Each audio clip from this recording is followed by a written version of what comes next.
Go.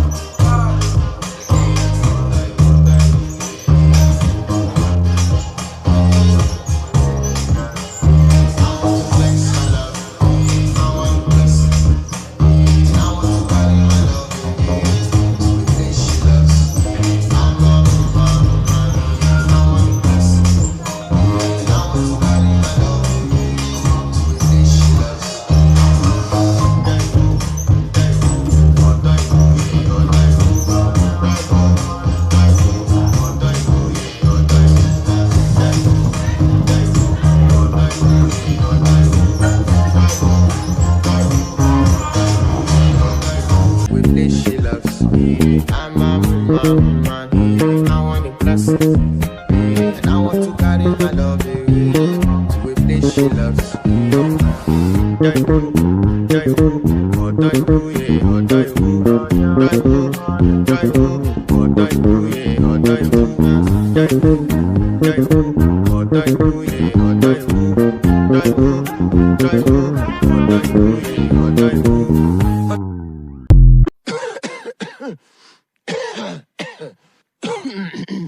Alright, go.